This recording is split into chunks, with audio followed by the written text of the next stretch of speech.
Oke, halo. Jadi kami di sini akan menjelaskan mengenai mitokondria. Nanti kami akan menjelaskan struktur, anatomi, isi, dan peranannya. Terima kasih telah menonton video penjelasan kami. Kami dari kelompok mitokondria, saya Lina. Saya Melita. Dan saya Tridharma. Jadi langsung saja kita akan ke intinya. Jadi, apa itu mitokondria? Mitokondria adalah salah satu organel yang ada di dalam sel yang berfungsi sebagai tempat berlangsungnya fungsi replikasi sel pada makhluk hidup. Selain fungsi seluler lainnya seperti metabolisme asam lemak, transduksi sinyal seluler, homeostasi kalsium, biosintesis pyrimidina, dan penghasil ATP. Jumlah mitokondria dalam sel sangat bervariasi menurut organisme, jaringan, dan jenis sel. Sel darah merah tidak memiliki mitokondria, sedangkan sel hati bisa memiliki lebih dari 2000 mitokondria. Mitokondria terdiri dari kompartemen yang masing-masing menjalankan fungsi khusus. Kompartemen atau area ini meliputi membran luar, ruang antar membran, membran dalam, krista, dan matriks. Mitokondria umumnya berukuran antara 0,75 hingga 3, tetapi sangat bervariasi dalam ukuran dan strukturnya. Mereka tidak dapat dilihat mata kecuali diberi warna secara khusus. Selain memasuk energi sel, mitokondria terlibat dalam tugas-tugas lain, seperti persinyalan sel, diferensiasi sel, dan kematian sel, serta menjaga pengaturan siklus sel dan reproduksi sel. Biogenesis mitokondrial, proses ketika mitokondria menambah masanya, pada gilirannya terkoordinasi secara temporer dengan proses-proses seluler ini. Mitokondria juga dikaitkan dengan beberapa penyakit dan kondisi, seperti gangguan mitokondria, disfungsi kardiak, gagal jantung, dan autisme. Beberapa sel organisme multiseluler tak memiliki mitokondria. Misalnya sel darah merah mamalia yang telah matang. Sejumlah organisme bersel tunggal seperti Microporidia, Parambasalit, dan Diplomonad telah mereduksi atau mengubah mitokondria mereka menjadi struktur lain. Hingga saat ini hanya satu eukariota monoker Comonoides yang diketahui tidak memiliki mitokondria sama sekali, dan satu organisme multiseluler Henneguia Descoquei diketahui memiliki organel terkait mitokondria dan tidak memiliki genom mitokondria. Meskipun sebagian besar DNA sel berada di dalam inti sel, mitokondria memiliki genom atau DNA-nya sendiri yang secara substansial memiliki dengan genom bakteri.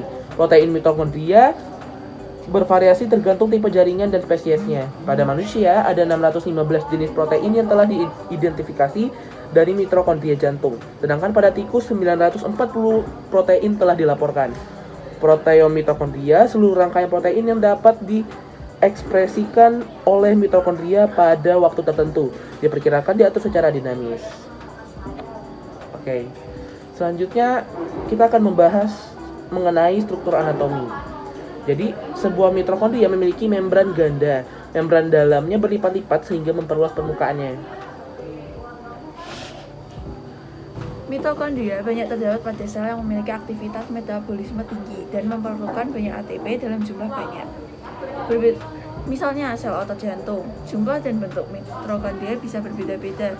Untuk setiap sel, mitokondria berbentuk elips dengan diameter 0,5 dan panjang 0,5 sampai 1.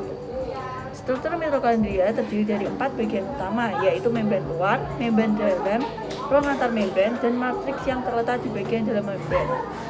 Membran luar terdiri dari protein dan lipid dengan perbandingan yang sama serta mengandung protein protein yang menyebabkan membran ini bersifat permeabel terhadap molekul-molekul kecil yang berukuran 6000 Dalton.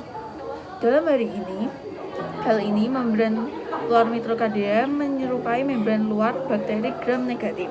Selain itu, membran luar juga mengandung enzim yang terlibat dalam biosintesis lipid dan enzim yang berperan dalam proses transfer lipid ke matriks untuk menjalani oksidasi penghasilan. Membran dalam yang kurang permeabel dibandingkan membran luar terdiri dari 20% liquid dan 80% protein. Membran ini merupakan tempat utama pembentukan ATP. Luas permukaan ini meningkat sangat tinggi diakibatkan banyaknya lipatan yang menonjol ke dalam matriks, disebut krista. Struktur krista ini meningkatkan luas permukaan membran dalam sehingga meningkatkan kemampuannya dalam memproduksi ATP. Membran dalam mengandung protein yang terlibat dalam reaksi fosforilasi oksidatif ATP sintase yang berfungsi membentuk ATP pada matriks mitokondria, serta protein transport yang mengatur keluar masuknya metabolit dari matriks melewati membran dalam. Ruang antar membran yang terletak di antara membran luar dan membran dalam merupakan tempat berlangsungnya reaksi-reaksi yang penting bagi sel, seperti siklus Krebs, reaksi oksidasi asam amino, dan reaksi deoksidasi asam lemak. Di dalam matriks mitokondria juga terdapat materi genetik yang dikenal dengan DNA mitokondria, mtDNA, ribosom, ATP, ADP, fosfat anorganik, serta ion-ion seperti magnesium, kalsium, dan kalium. Oke, selanjutnya kita akan masuk ke dalam fungsi peranan.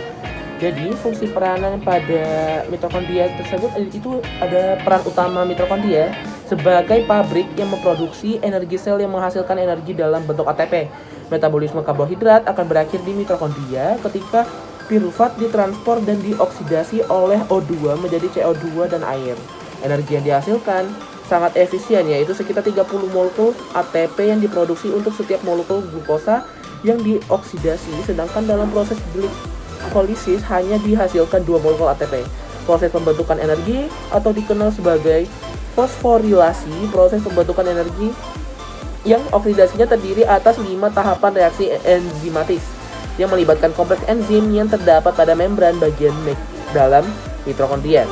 Proses pembentukan ATP melibatkan proses transport elektron dengan bantuan 4 kompleks enzim yang terdiri dari kompleks 1 NADH dehidrogenase, kompleks 2 succinate dehidrogenase, dan juga kompleks 3 koenzim Q sitokrom C reduktase, kompleks 4 sitokrom oksidase, dan juga dengan bantuan FOF1 ATP sintase dan adenine nucleotide transporter ANT.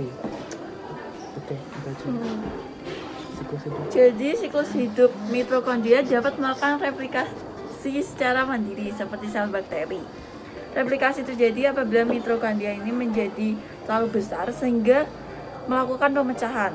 Sebelum mitokondria berreplikasi, terjadi proses replikasi DNA mitokondria terlebih dahulu. Proses ini dimulai dari pembelahan pada bagian yang kemudian diikuti pembelahan pada bagian luar. Proses ini melibatkan pengerutan bagian dalam dan kemudian bagian luar membran seperti ada yang menjabat mitokondria. Kemudian akan terjadi pemisahan dua bagian mitokondria.